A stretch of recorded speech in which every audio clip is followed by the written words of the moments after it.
Good evening, everyone. Welcome to our virtual program this evening. On the at the very end of Mental Health Awareness Month, we have Dr. Chris Anadapa, Mhm. and the title of our presentation is Treatment Resistant Depression: Unlocking New Avenues for Healing.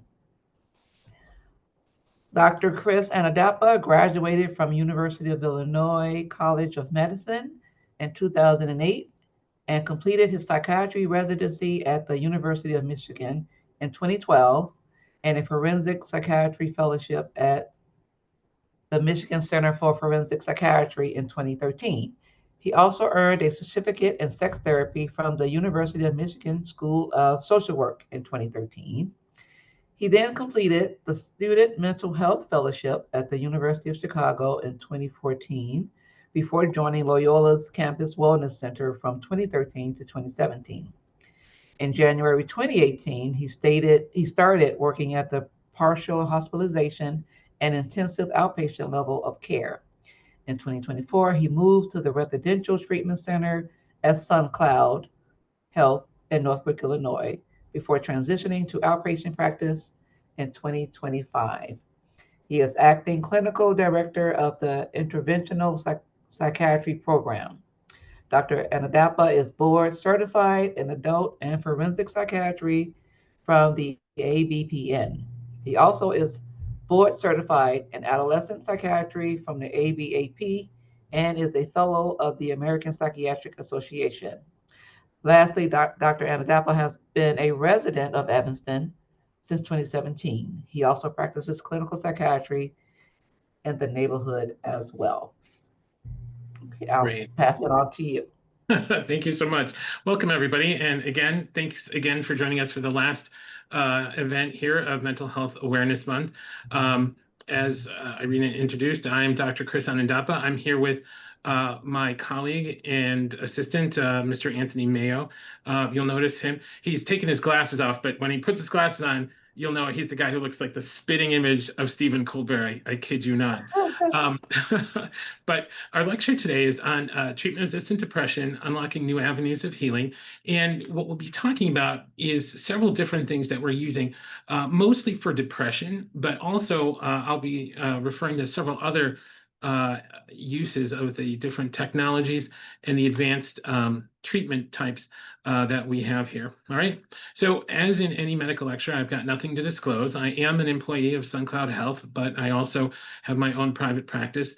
SunCloud has kindly remunerated me for giving this lecture today. And SunCloud is a partial hospitalization, intensive outpatient, and residential treatment facility located in Northbrook, Illinois, that helps people with mood disorders, anxiety disorders, substance use, trauma, and eating disorders.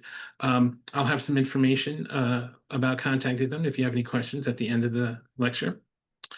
Second, what I like to say, I'm not an expert in treatment-resistant depression. I'm mostly a clinical psychiatrist, but I hope to answer most questions for this mostly non-psychiatric audience here.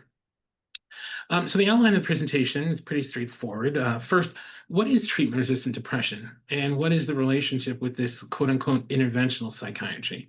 We'll talk about what is neuromodulation, including TMS or transcranial magnetic stimulation, and where things are at right now. We'll talk about some current and future psychoactive agents and what are the possibilities for depression treatment. We'll also discuss some controversies and challenges with these advanced treatment-resistant depression options. And then we'll do some question and answers, if that's okay. All righty. So first, a review. What is major depressive disorder, right? Well, as I like to say, it's common, costly, and disabling. In the United States, major depression has a 12-month prevalence of 10%, a lifetime prevalence about 21%. It costs the economy at least $210 billion annually, and it's a major cause of disability throughout the world. It often predicts a decrease of functioning, including low earnings, poor work performance, difficulties in marital relationships. It's often associated with physical illnesses as well. A lot of people with cardiovascular disease, stroke, many patients with fibromyalgia, chronic fatigue syndrome, and has often been shown to overlap with symptoms of IBS as well. Now, what is treatment-resistant depression? Well, let's look at general depression, right? And as you can see here, right, it's the perfect storm of all these different symptoms: anger, grief, emptiness, hopelessness, meaningless, sadness, loneliness, no energy or drive, or irritability. But specifically, when we take it just from depression, we look at a definition characterized by a lack of symptom improvement despite treatment with a minimum of 2 different courses of antidepressants. Oftentimes, after a patient fails 2 antidepressants, a lot of the research shows that they'll likely fail traditional antidepressants. Depression comes in multiple types, and about 1/3 of individuals with major depression may experience treatment-resistant depression.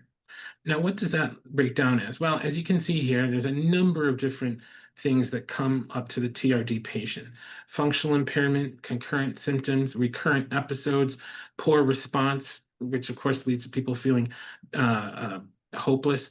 There could be elements of suicidality, and even physical symptoms like headaches and other kind of body pains and things. Now, what are the most common initial options for treatment-resistant depression? So here's a list of them, starting with the most common things. And no surprise there, it involves antidepressants and switching among them, right? As you can see, the first list there is switching or combining antidepressants.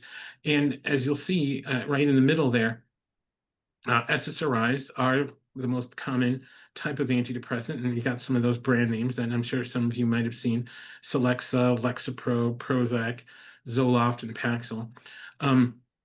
I think a good psychiatrist is also going to look at other families like our SNRIs. They have names like Cymbalta or Effexor. There's some older medicines like the MAOIs and the tricyclics, and some of those are listed there. But as you can imagine, switching or augmenting antidepressants is usually the first step for someone with treatment-resistant depression.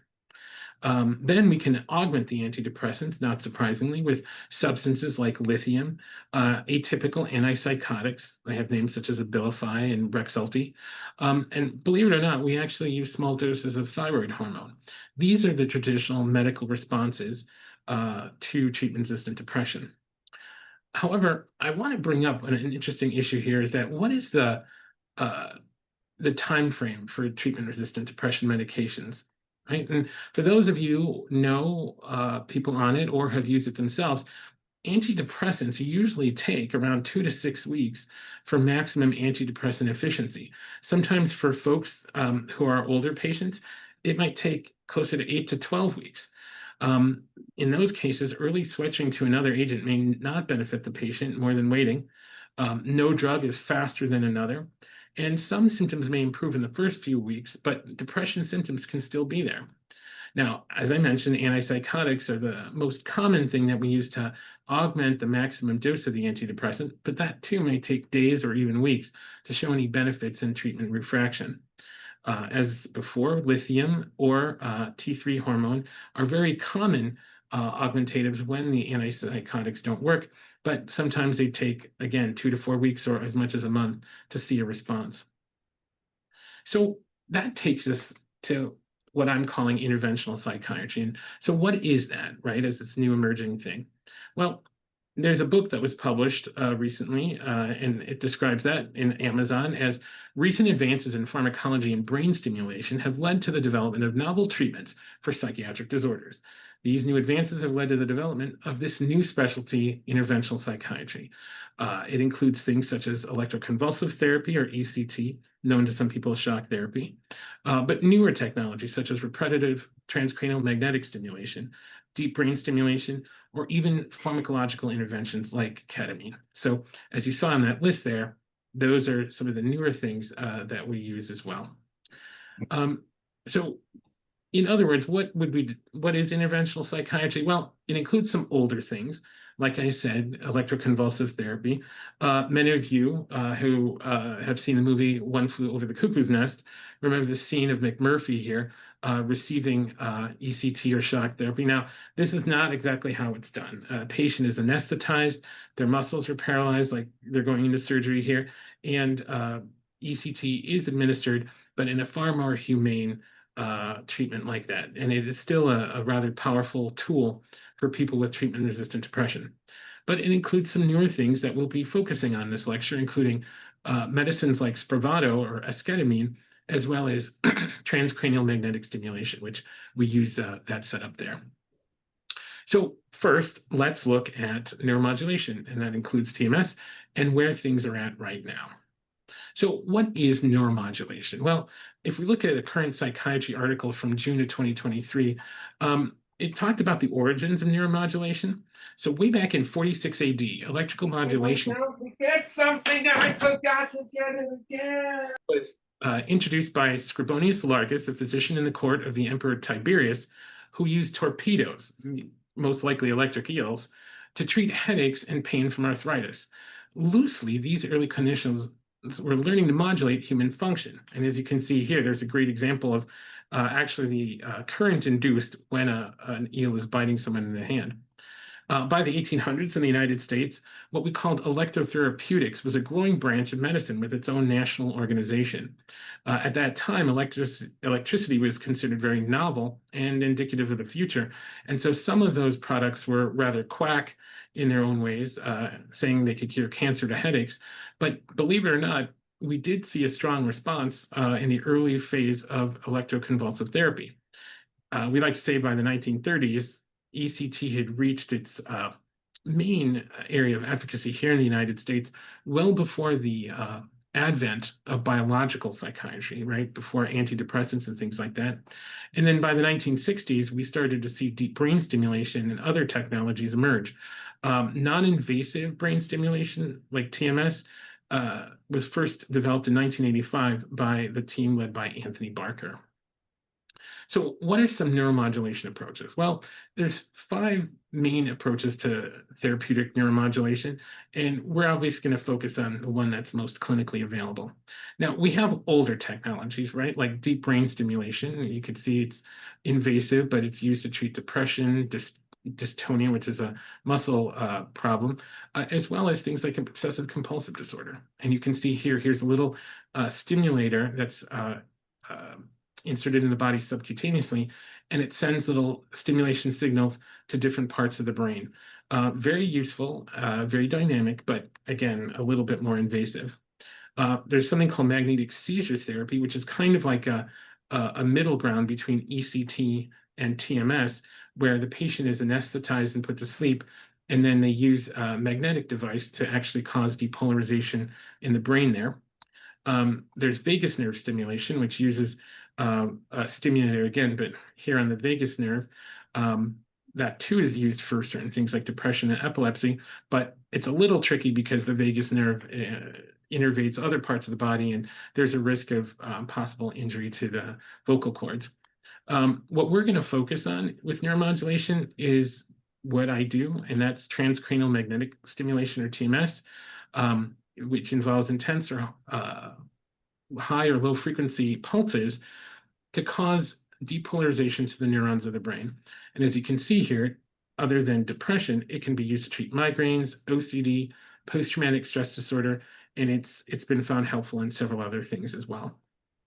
So when it comes to choosing a neuromodulation option, I have this table here that kind of breaks them down.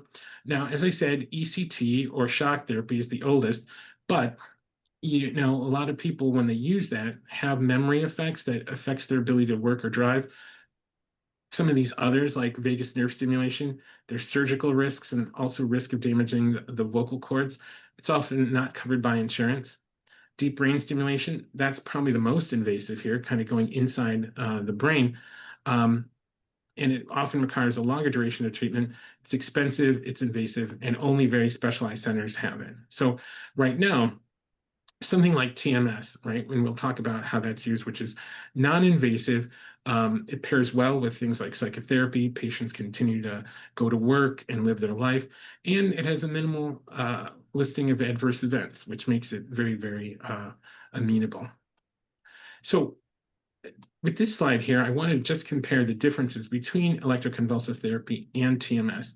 Now, with TMS, because we're actually using a smaller amount of energy over a longer period of time, the pattern of stimulation is targeted.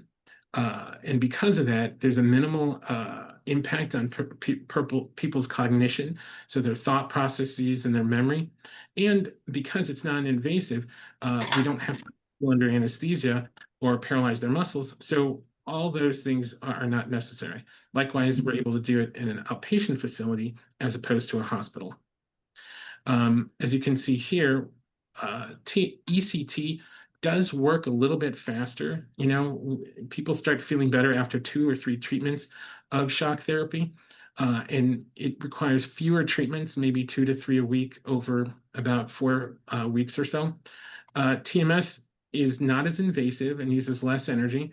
So right now, what we do, our procedure lasts about 18 minutes and 45 seconds, but we have to do that Monday through Friday for about 7.5 weeks. So it's not invasive, less amount of energy, but, and as I say here, ECT is more intense and may work faster, but it has a shorter, but TMS has a shorter time of treatment onset, and TMS is less complicated, less invasive, and fewer side effects. So here's just a little video of what it looks like. I'll just play that for you folks. This is Anthony there, and that's Melissa, who's our head of operations at SunCloud.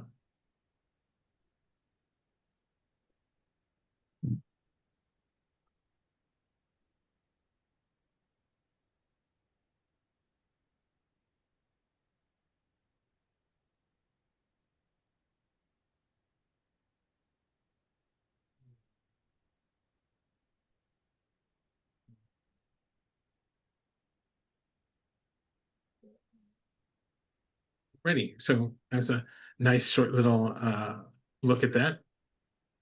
So another question that folks might have here is, how does transcranial magnetic stimulation work? Well, this is a great example of a setup there. That black figure 8 object is what we call the treatment coil. And as you can see by those red little lines, that is where a magnetic field is generated. And that magnetic field is perpendicular to the skull and penetrates very carefully the brain tissue and sends that little signal mostly to a part of the brain called the left dorsolateral prefrontal cortex.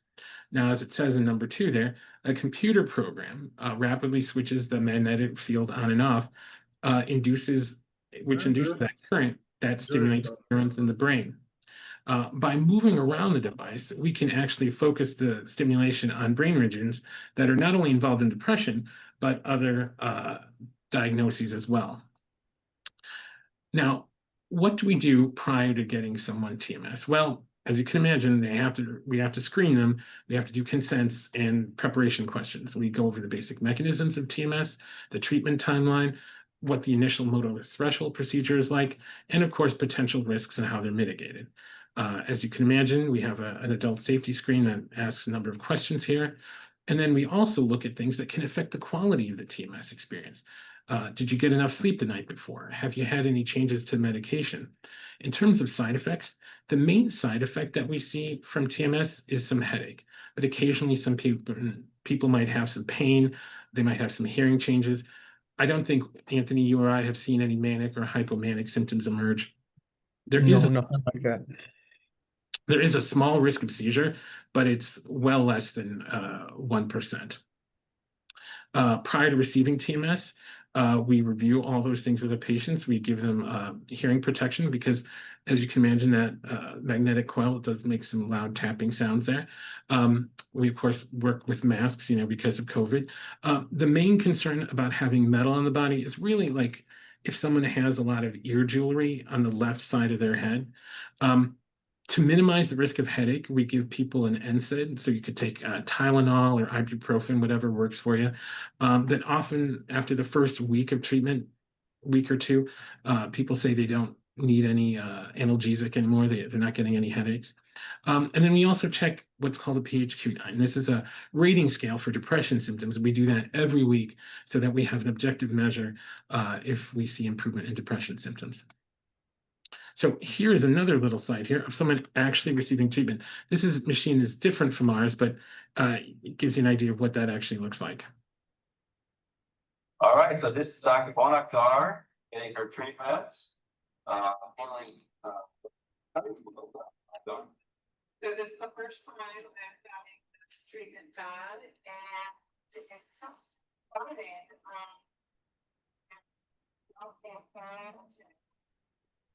So this is her first TMS session.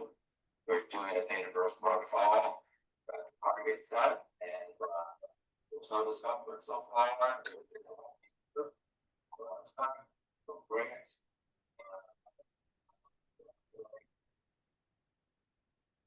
Great. All right, so this Alrighty. Dr. Bonner. Thank you for that. That wasn't someone in our clinic. That was a different clinic, but I thought it was a nice little clip just to show you folks what that looked like. Now, you might have heard them mention theta burst protocol. And under this slide here, which I mentioned future TMS options for treatment-resistant depression, we actually do discuss theta burst, which is part of the SNT or SAINT protocol for our TMS. There's also the independent theta burst protocol. And here's a slide that basically compares the two. The SAINT protocol is very interesting. This is something that they developed at Stanford University, but instead of one TMS procedure a day and doing that for 18 minutes and 45 seconds, they were doing 10 sessions a day of this shorter ITBS system by putting 50 minutes between the sessions and doing 10 sessions a day. So after 5 days, they do about 50 total sessions. According to some of the data, that showed a 79% remission rates of depression symptoms in the 4 weeks after treatment, compared to 13.3% of placebo group.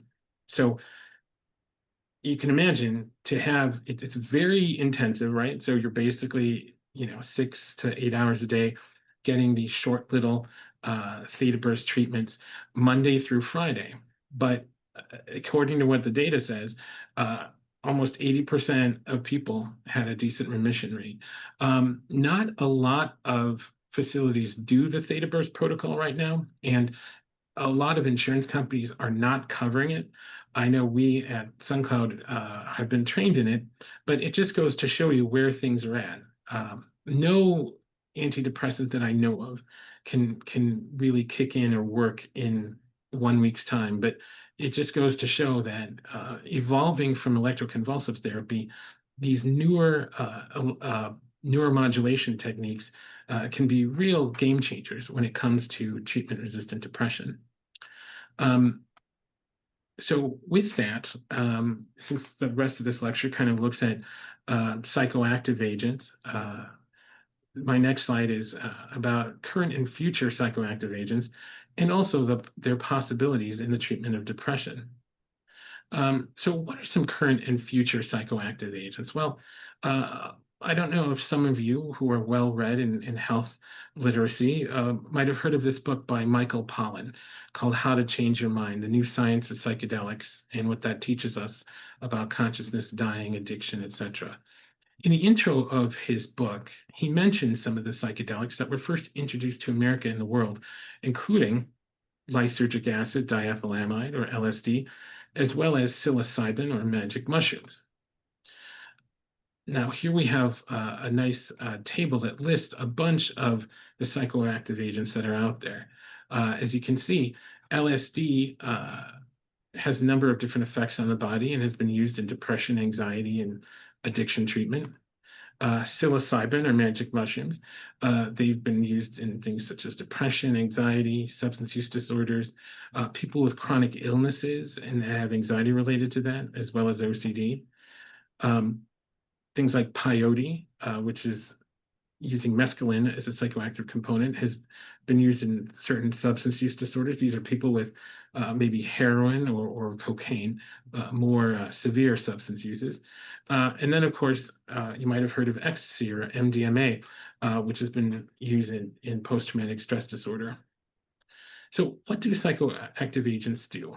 Well, hallucinogens, that subcategory of substances, are known to distort perception, and they affect functions like hearing, thinking, feeling, seeing, or smelling. A person can have a lot of different sensory distortions with hallucinogens because they're psychologically active, but also potentially addictive. But classic versus dissociative hallucinogens, I beg your pardon, is where we make a difference. So here we have the classic hallucinogens, right? LSD, psilocybin, DMT, and mescaline, right? Visual distortions and altered senses, maybe 6 to 12 hours. But in this other group, right, what we call the dissociative hallucinogens, and we'll specifically be talking about this one here, ketamine, we can see detachment from reality and altered senses, but for a shorter amount of time.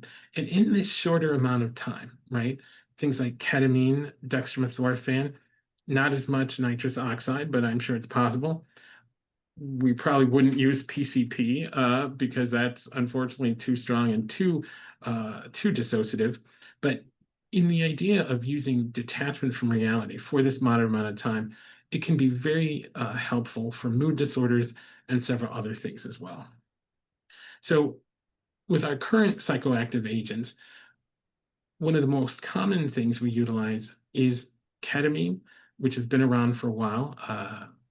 It's been available as an IV version here in the Chicagoland area since about 2006.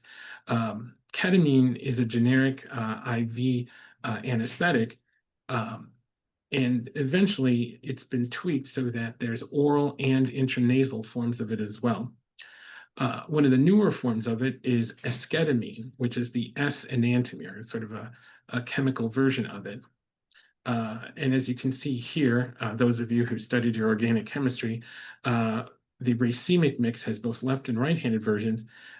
What we'll be talking about specifically, what we do at SunCloud is the esketamine product, which is known as Spravato. And that is a compounded intranasal version of esketamine, and that's a little different from ketamine infusion therapy.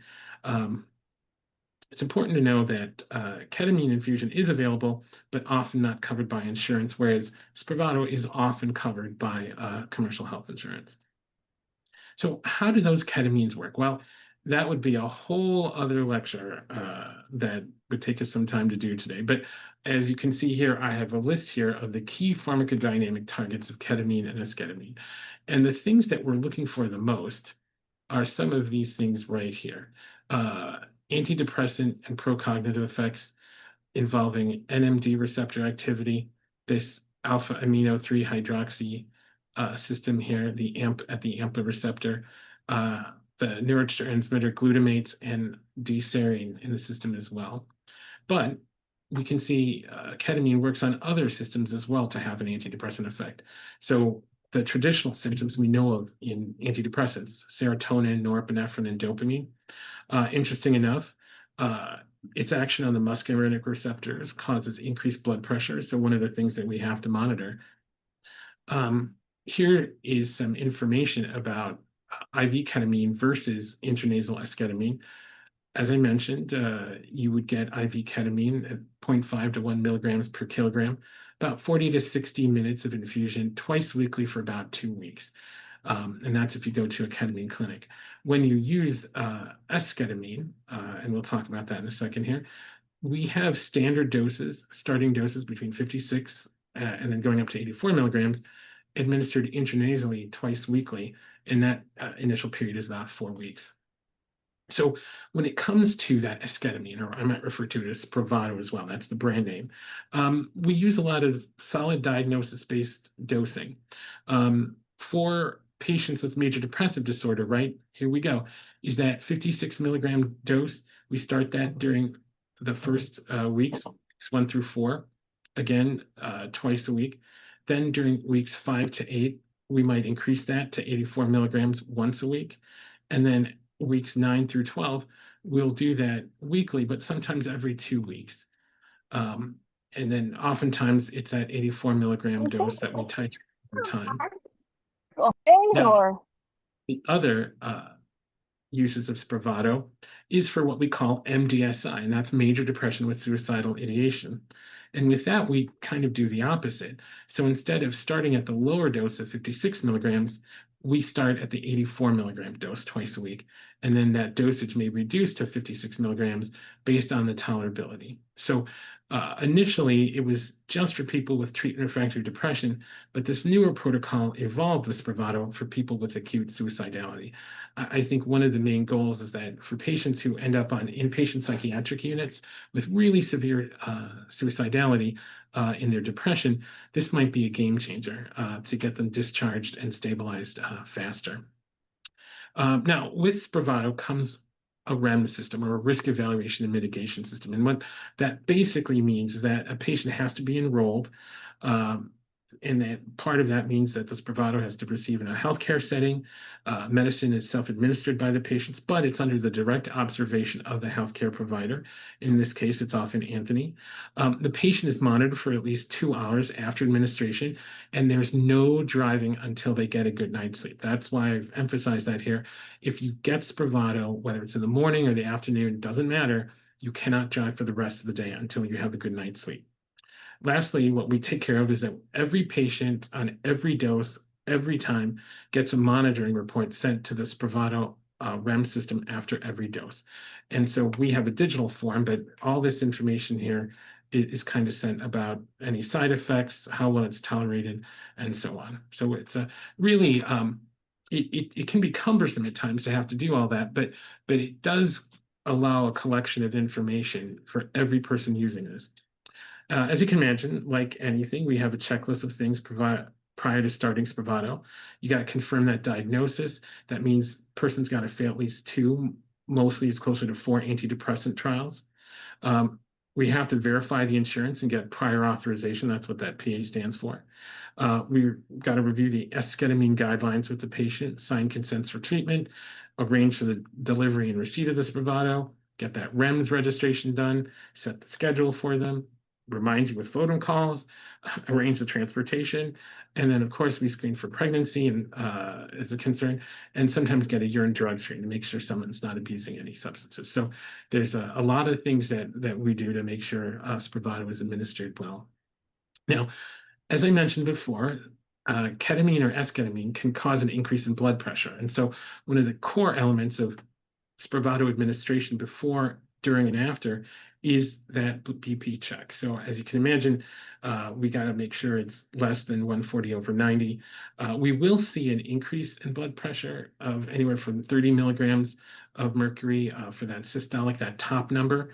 But if it's too high, we will often ask the patient to return another day or see their primary care provider. We don't want to worsen things by getting someone into a hypertensive crisis. We also recently have started checking oxygen concentration as well, but most people have done really well, especially so far from COVID. On the day of Spravato administration, we ask people not to eat at least 2 hours before and avoid drinking liquids at least 30 minutes prior, just in case the spraying of Spravato up your nose makes you a little gag. Also, if you take a decongestant or a nasal spray, you need to do that 1 hour before you do the Spravato. So what does that look like? Well, it's pretty straightforward. Step 1 is getting ready. You blow your nose, confirm the number of intranasal inhalers there. Step 2, you prepare the device. So you just kind of click it, and that kind of primes the device, and it tells you it's ready for 1 or 2 doses by the number of green dots. The patient will administer it themselves, so they take it in their hand like you see here in number 3. You tilt your head back at a 45 degree, and then you spray it into each nostril. There you go with 1. And then as you spray it, you kind of inhale really strongly, sniff gently after the spray, and then switch hands. And then for the second spray into the second nostril, that's delivered here. So the final step, depending on the dose of your Spravato, there'll be a second sprayer for the 56 milligram dose, and there'll be 3 sprayers for the 84 milligram dose. And so you're just going to have 5 minutes rest between self-administration there. And that's about it.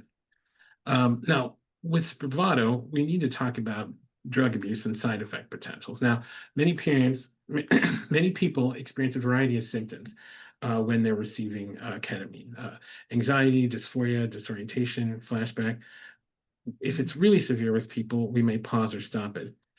We actually use a specific measure, this form here called a CAD-6, to actually measure the level of dissociation that people have.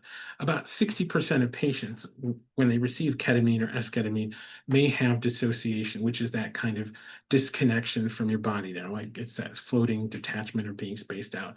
However, the vast majority of patients have a resolution of those symptoms after 2 hours.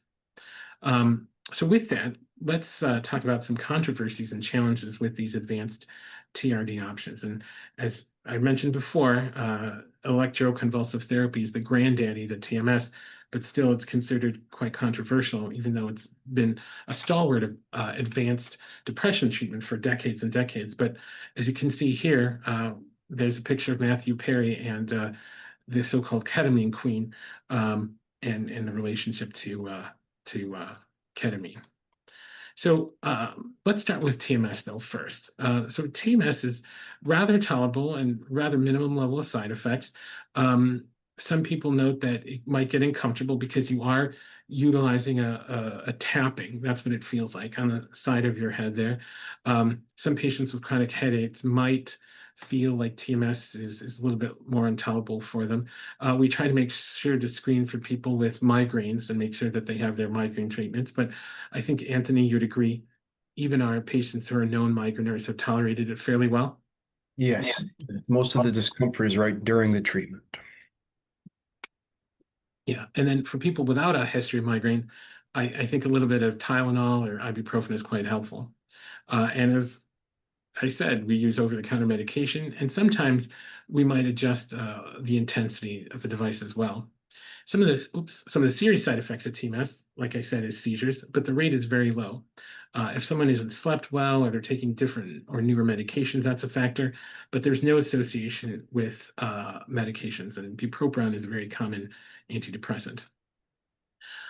Considerations for choosing patients for TMS, their history of depression symptoms, obviously they have to have a severe history of treatment-resistant depression, and they have to meet criteria by the number of medications tried. When do we avoid TMS? Well, someone with a very brittle history of seizure disorders, again, we don't want to run the risk there.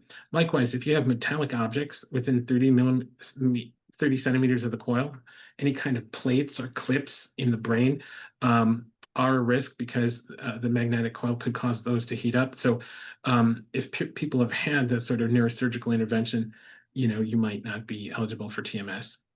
There was concerns about cognition, and some of the data has shown that TMS may help cognition there. In particular, they did a meta-analysis and they found some modest improvement in some areas, but otherwise it's helpful for depression, but it hasn't been a game changer yet for improving the function of the brain. What if TMS doesn't work or help? And this definitely comes up with a subset of our patients. So the success rate of TMS right now is about 30 to 64% of patients. Again, a lot of that has to do with health, age of the patient, qualities of their depression, their history of medications, and so on. As I said, if TMS doesn't work, we have our other approaches to neuromodulation, some that are more invasive. And then, of course, we have our other option here, which is the biochemical approach with Spravato. We've had about 3 or 4 patients, wouldn't you say, Anthony, who after a course of 36 sessions of TMS, not a very satisfactory response, so we've moved to Spravato, right? Right, yes. So some future TMS applications beyond depression, and this is very interesting here. You can see it used in obsessive compulsive disorder and smoking cessation. Right now it's approved for that from the FDA, but I think some of these others are very important. Post-traumatic stress disorder, that has been shown to be a game changer with TMS. And then some of these other more complicated symptoms with autism, mania, or other anxiety disorders. So quickly switching over to ketamine and Spravato controversies and challenges. As I said before, we know the tragic story of the actor from Friends, Matthew Perry. And the quotes here from the LA Times, I wonder how much this moron would pay. And long story short, the patient, Mr. Perry, was getting ketamine from a standard ketamine clinic administering the medicine for his depression. But when his doctors refused to increase his dosage, it sounds like he went to these other shady people who then obtained additional doses, which then he, I think it says here, yeah, I think he sold it to his assistant, who was then admitted to injecting the actor 3 times on the day he died. But Matthew Perry, unfortunately, is only one example of how ketamine, if misadministered or handled in an inappropriate way, can cause tragedy. For those of you who remember what happened during COVID, the New York Times here wrote that back in February of 2023, a lot of people resorting to telehealth, especially with the lowering of barriers between states, were able to get ketamine from all kinds of clinics. And so this one I thought was particularly interesting, a discrete ketamine. So compounded ketamine, oral or intranasal, that they're able to get with just a quickie kind of evaluation and being sent across state lines really led, I think, to some people getting better for sure. I'm not going to deny that, but also the problems developing possible addictions to ketamine. And hold on one second here. So with these long-term effects, as I mentioned, you've got some of these dissociative effects, the out-of-body experience, depersonalization. Some people say they're seeing God and things like that. Then you have long-term effects, longer neurological changes, impaired memory, ironically, depression of all things, right? If someone is using or more likely abusing ketamine, the one thing that we don't notice with esketamine or the Spravato product, we don't see urinary tract dysfunction, but that was one of the major things that happens when people have been abusing ketamine. So as you can imagine, there's a lot of signs or symptoms of ketamine addiction. And as that evolves, it includes both physical effects, as you can see, respiratory depression, cardiovascular depression, GI issues, injury to the urinary tract, as well as those mental and cognitive effects, memory loss, psychiatric symptoms, hallucinations, and then just many behavioral and social consequences. So ketamine or Spravato, the esketamine, is not for everyone. Number one, if you don't want to try ketamine therapy, you shouldn't. Number two, if you're not ready for the risk of a psychedelic experience, or in other words, concerns for dissociation, that might not be for you. If you don't have social supports, whether it's the ride home or people able to support you, you might want to hold off on ketamine or Spravato. Some of the side effects might not be appealing to everyone. Patients with a trauma history might already suffer dissociation, so we don't want to necessarily worsen that. And of course, some of the financial issues. But what about psychedelics with therapy? Well, that's a very good question here. And so we talked about it before with all those different areas. And what we've seen are some future goals and plans for other psychedelics with psychotherapy. Now, I'm sure some of you have heard about this study that was done, and this is the New York Times as well, from May of 2024, where the Multidisciplinary Association for Psychedelic Studies, along with the Veterans Administration, had a study about using MDA in psychedelic-assisted psychotherapy for many of their former soldiers and sailors with post-traumatic stress disorder. Unfortunately, the FDA said that bias had seeped into the studies because they were able to figure out who got MDA versus the placebo. And then they also noted some physical side effects and concerns for cardiovascular events. So unfortunately, MDA was not approved for psychedelic-assisted psychotherapy, but several groups, including veterans groups, are appealing that. So with future goals and plans for ketamine, especially with psychotherapy, or what we call ketamine-assisted psychotherapy, here's a range of a number of different things, including using ketamine with psychotherapy for depression, PTSD, substance use disorders, behavioral addictions, and things like chronic pain and anxiety as well. With psychedelic-assisted ketamine therapy, how does that work?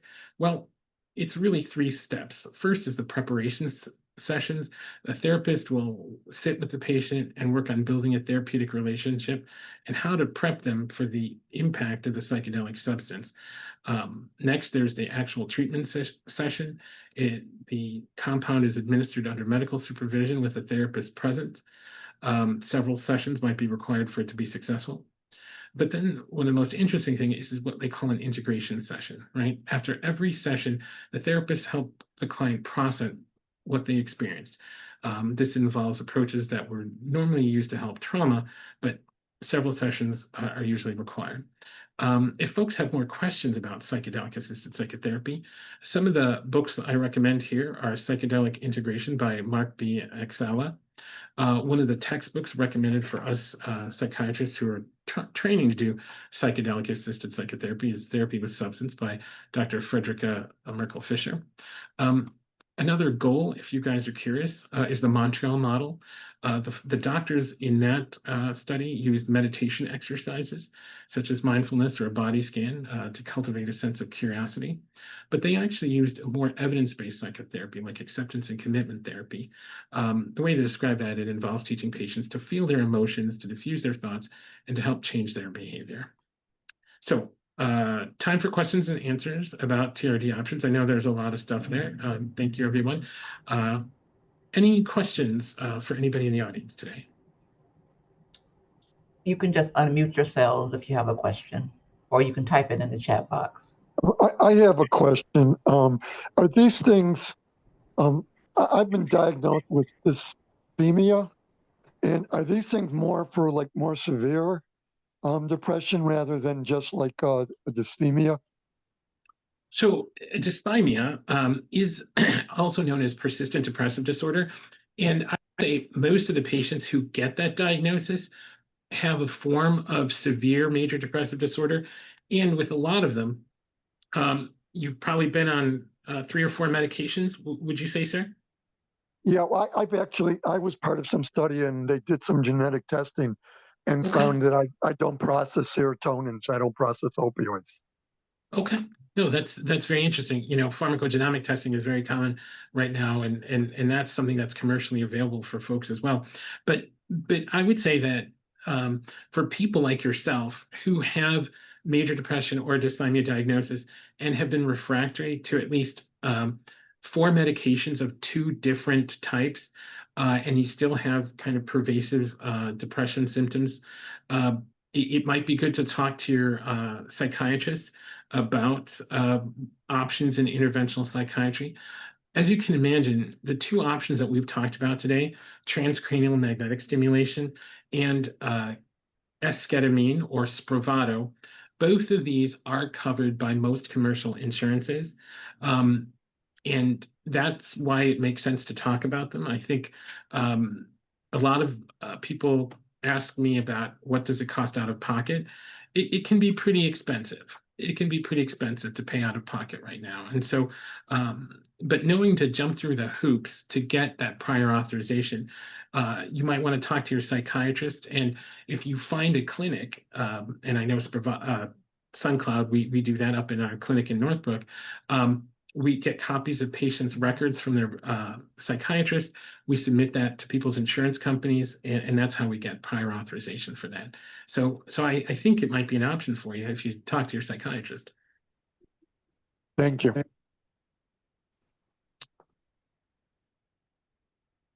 Any other questions? Or Anthony, would you like to comment on anything? Oh, sorry, ma'am. Please go ahead. Yeah, I had a question. So I was actually recently looking into this for my daughter. She's 18, but she was only recently diagnosed with autism. And I had come across a different form of TMS. I think it's called MERT. And I was just curious if you've heard of it and like if you see any like significant advantage for that, especially if she not only has depression but also autism. And I've heard of the MERT treatment, and if anything, it's a little bit newer in terms of a treatment, especially for something like autism. As Irene mentioned, I did my residency at the University of Michigan, and there in the mid-2000s, TMS was only emerging, but I worked with a group of physicians who would use electroconvulsive therapy for patients with moderate to severe autism. This included both the neurocognitive symptoms like depression, but also individuals with behavioral dysregulation, anger management, and things like that. So for a certain subset of autistic patients, you know, we found that ECT was very helpful for several of these things. Now, I've read several papers, nothing recently, about using ECT for, or sorry, TMS for patients with autism. In fact, Anthony, right, we had one patient who was diagnosed as autistic, and I think I had shared trying to do the prior authorization for that patient that that TMS could be helpful for both the depression symptoms and some of the aspects of autism-related disorder. Unfortunately, the insurance company did not buy that explanation, but as I was alluding to before, that seems to be one of the more rate-limiting steps with getting these advanced treatments. Only a couple of these diagnoses are covered by insurance when it comes to TMS, and right now for Spravato, it's only depression symptoms, and I'm sure that to do that other treatment for your child with autism, is that being covered, or is it under a research protocol?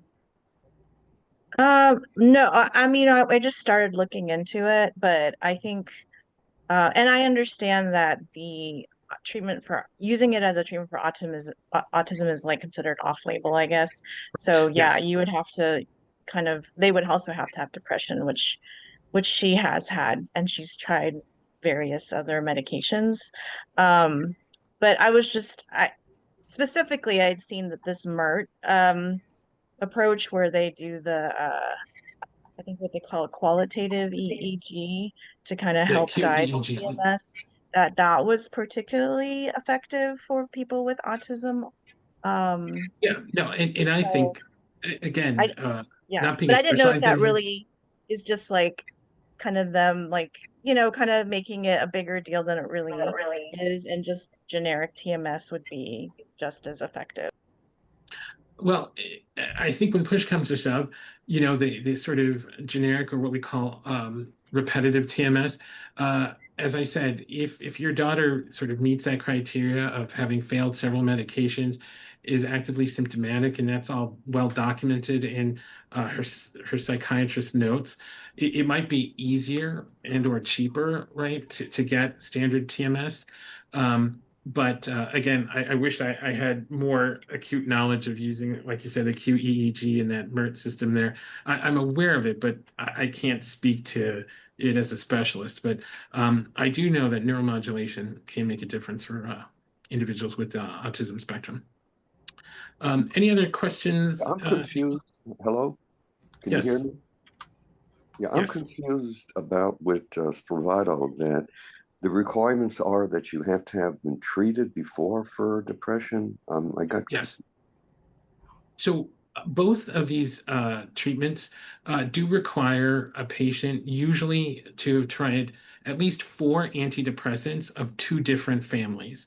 A lot of the requirements in terms of how many and how often, and sometimes even your insurance company will say you have to complete 12 sessions of evidence-based cognitive behavioral therapy. Really, it's just the number of hoops people have to jump through to get that prior authorization. Yeah, And medications also have to be adequate dosage and duration, like at least that 8 to 12 weeks on the medication. exactly. Yeah. Exactly. So, as much as, you know, individuals who want to try ketamine, and especially a cheaper ketamine product like IV ketamine, I think is about $300 per treatment. You know, you have some individuals just starting right off the bat with IV ketamine, but it's not covered by insurance. That's often out of pocket. And does ketamine conflict if someone is also using something like marijuana regularly? Does ketamine and marijuana conflict with each other? Well, I would say yes. You know, ketamine as an addictive substance, as a risk of addictive substance, you know, we don't want any other sort of non-medical substances in the body. The biggest issue with cannabis is not really the CBD component, but the THC component, right? That sort of pro-hallucinogen element there. And so the way we practice at SunCloud, we ask all our patients to not use anything like cannabis while we're using no cannabis, no alcohol while we're using ketamine, because because of the dissociative activity of it, we don't want to make that worse or mess around with that by having other psychoactive compounds at the same time. So the SunCloud, if one wants to go to the ketamine, does SunCloud offer the services where one can get the prior treatments, or how does that process work? Oh, for sure. We do offer outpatient Spravato and TMS. We have an intake system right there. So if you can go to our website or call the number on the bottom there, you I can set think up he an. was asking about like if he could just start on the other medications to get them going. But for that, you would need an outpatient psychiatrist, I think. Right. We take care of the folks who are actually in system with our IOP, PHP, and residential programs. Yeah, Anthony. Yeah. So most of the SunCloud patients are at a higher level of care, that intensive outpatient, partial hospitalization, or in our residential treatment facility. So if you're looking to start something like that, I would have you speak to your prescriber. If you have a psychiatrist, a psychiatric nurse practitioner, or a primary care doctor who is prescribing antidepressants. Likewise, I also have an outpatient practice as well here in Evanston. And so if anyone's interested in that, there's the phone number there. That's with LifeStance, manages my outpatient practice. I see it's about 6:32 here. Any other questions or concerns, anyone tonight? Can I ask another question? Uh, So, two. So for TMS, like, is it pretty much like a one and done kind of procedure where once you finish your treatment and you feel like you've gotten good benefit, it's not something you would ever have to like do again? That's my first question. And then my other question is just how do you find a good provider? I feel like when we've talked about it with my daughter's psychiatrist, they've they've been like, "Oh yeah, that's something that you could look into," but they haven't really provided any referrals. For sure. That's a great question about, is it one and done? And so the protocol that we use a device, a MagStim device that uses repetitive TMS, and that is done 5 days a week for about 7.5 weeks, right? Roughly 36 sessions. So what a lot of the evidence has shown is that if someone is a responder to TMS, the results can last anywhere from 6 to 12 months. But I want to be very clear that for many patients, about at least 2/3 of patients, there is a chance that they might have to do another round of TMS, probably within the next 1 to 5 years. So there's evidence to suggest that TMS with medication can actually prolong the effects of the antidepressant effects of TMS. So we have many of our patients using oral medications along with TMS. I think the psychotherapy element with TMS is also handy as well. But I would say for these patients here with the current technology in TMS, there is a subset of patients who might have to have that repeated within a 5-year period. When it comes to that question you had, ma'am, the second one about how to find a good provider, that's the universal question, I think. And I think, so with so many people, it really depends, especially with commercial insurance, who are the providers out there that are taking it.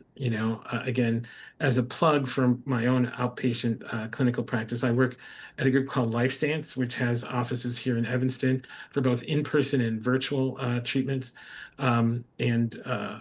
If you're curious, you can reach out to them at that phone number there, 847-440-5760, or lifestance.com.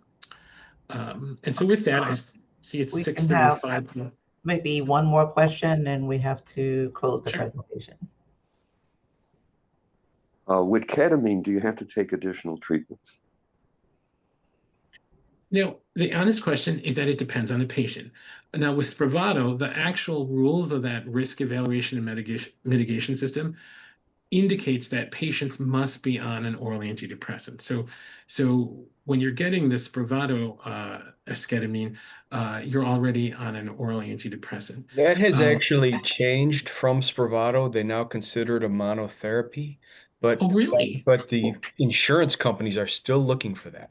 The Oh, insurance that's companies right. are still That's looking right. for that other medication. There's always a lag between FDA Right. and what the insurance companies want to see. So technically, it's supposed to now be a monotherapy, which you could just take it on its own, but that Yeah. we haven't seen that with any of our patients yet.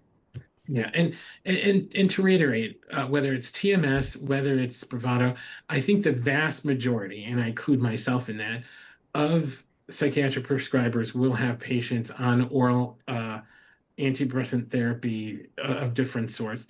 But to specifically answer your question, it really depends on the patient. I think we have some patients who, after 12 sessions of Spravato, feel such a significant improvement in their depressions symptoms that they're able to stop Spravato and continue with their oral antidepressant.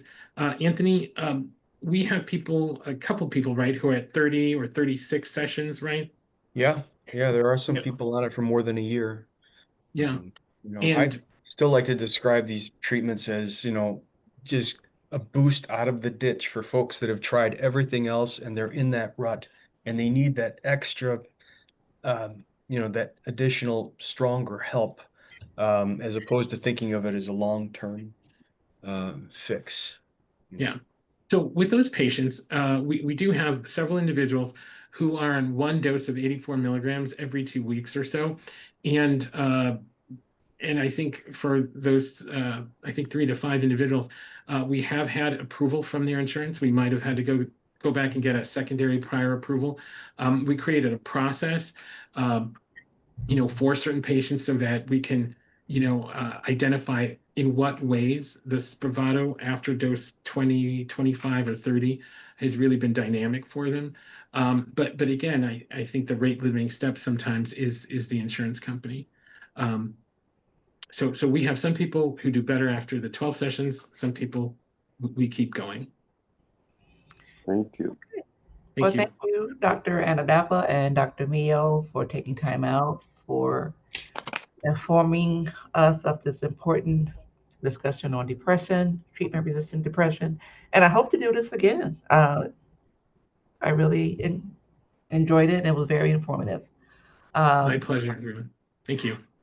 Thank you. Thanks very much. Have a good evening, everyone. Take care. All right. Bye-bye. Bye-bye.